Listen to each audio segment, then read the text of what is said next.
Assalamualaikum warahmatullahi wabarakatuh. Salam sejahtera bagi kita semua. Pada kesempatan ini, seperti yang telah ditugaskan, kami selaku kelompok 3 yang beranggotakan 6 orang yang terdiri dari saya sendiri, Asri Nurlaini, lalu ada Siti Ainur Rahma, Muhammad Rafli Kurniatama, Caidir, Marisa Matelam Bauna, Adinda Paradila, dan Marianus Rae. Kami akan membawakan presentasi dengan tema implementasi konsep self-service teknologi QR ordering system pada sistem pemesanan menu makanan di restoran.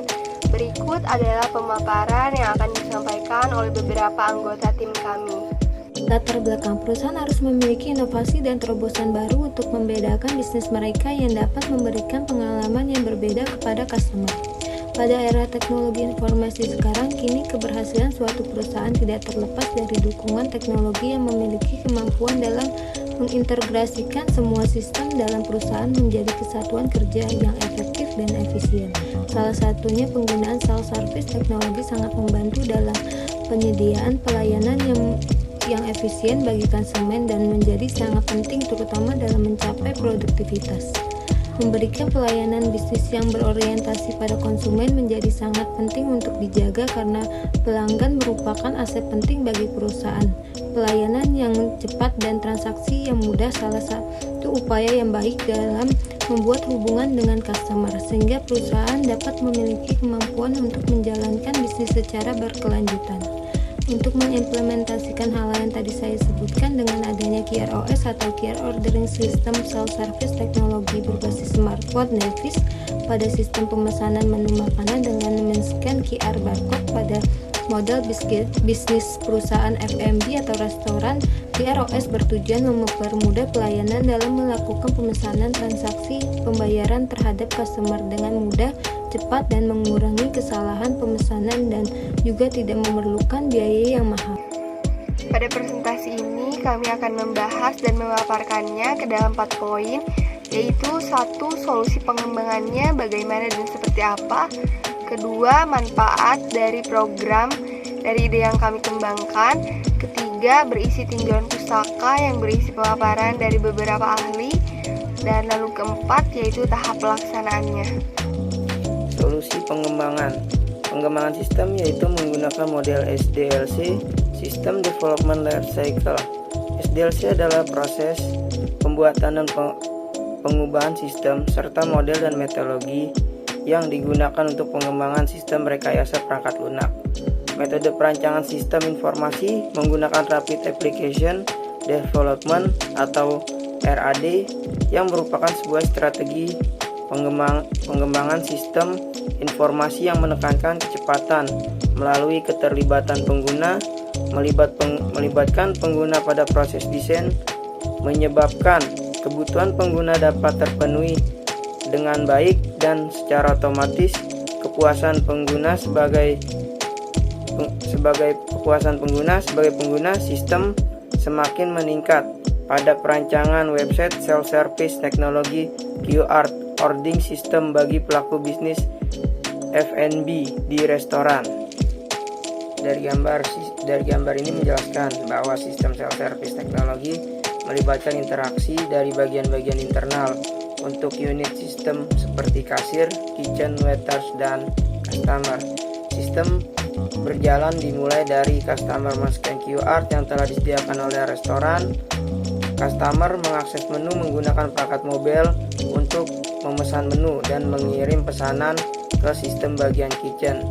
Dan bagian kitchen akan menerima pesanan customer. Setiap menu yang sudah diolah di bagian kitchen akan ditampilkan di bagian kasir sebagai bukti pesanan yang valid dan juga bukti tagihan pembayaran customer. Sistem dimodelkan dengan menggunakan Unified Modeling Language, suatu pemetaan atau rencana kebutuhan informasi di dalam suatu organisasi perlu digambarkan dalam suatu bentuk arsitektur sistem informasi. Pada sebuah sistem informasi self-service teknologi, melibatkan beberapa pihak dalam menjalankan proses bisnis, dan setiap pihak tersebut tidaklah boleh berhenti bekerja. Oleh karena itu, maka diperlukan gambaran arsitektur dari sistem yang digambarkan. Berikut ini adalah gambar arsitektur sistem informasi self-service teknologi.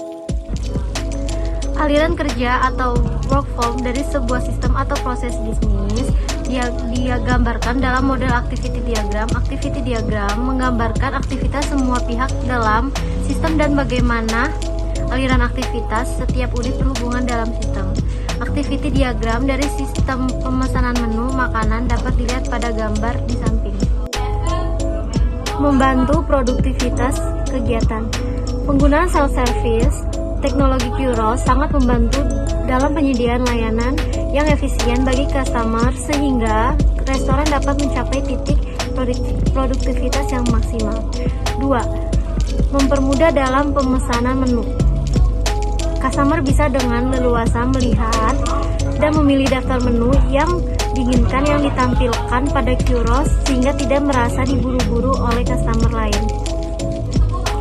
3. Memberikan rasa aman dan nyaman.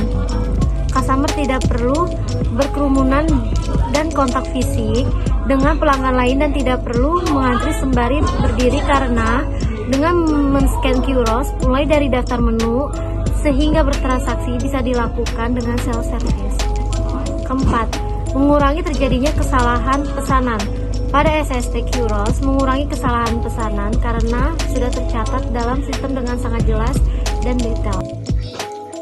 Tinjauan.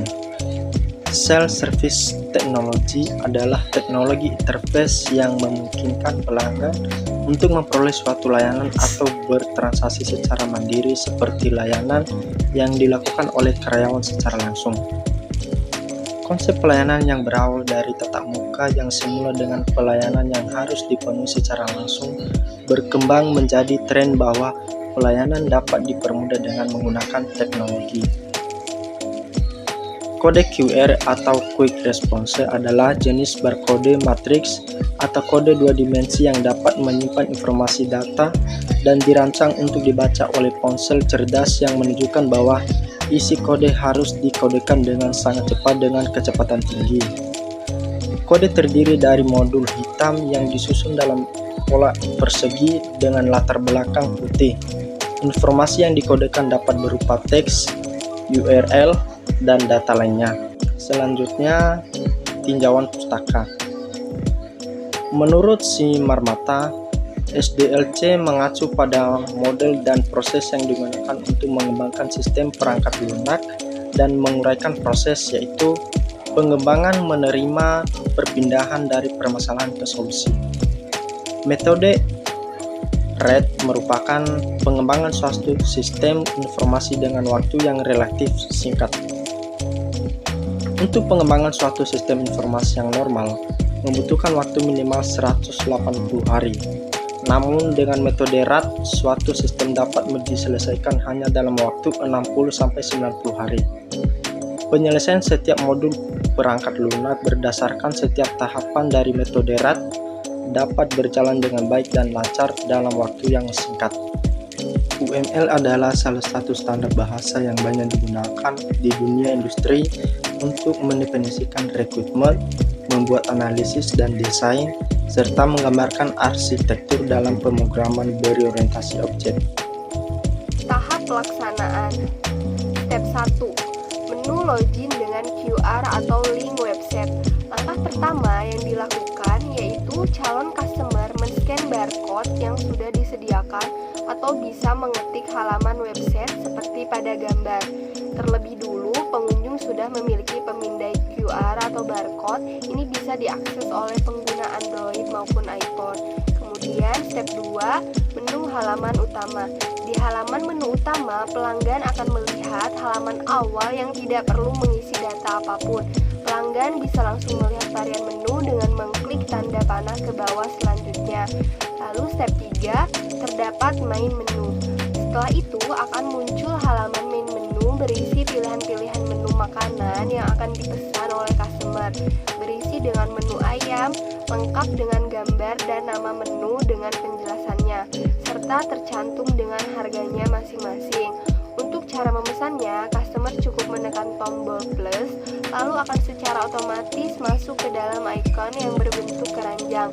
Lalu selanjutnya klik ikon panah ke bawah. Jika sudah selesai memilih apa yang ingin dipesan, maka akan menuju halaman selanjutnya, yaitu step 4 yang berisikan bar menu, yaitu berisi list menu, minuman yang tersedia. Jika sudah memilih pesanan di bagian main menu, maka akan langsung terarahkan ke pilihan menu bar, yaitu pilihan menu minuman.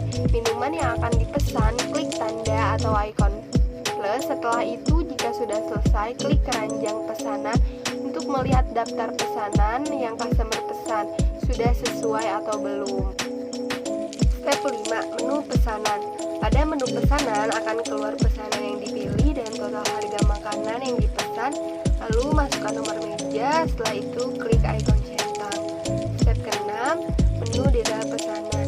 Menu detail pesanan digunakan pada sistem kasir. Di dalam menu detail pesanan terdapat pesanan yang dipilih, total harga, lalu nomor meja pesanan pelanggan, dan waktu untuk menerima pesanan tersebut. Jika kasir bisa menyelesaikan pesanan dari pelanggan tersebut, maka bisa klik terima dan pesanan akan langsung diproses jika pada sistem dan keadaan di kitchen sedang tidak menumpuk orderan.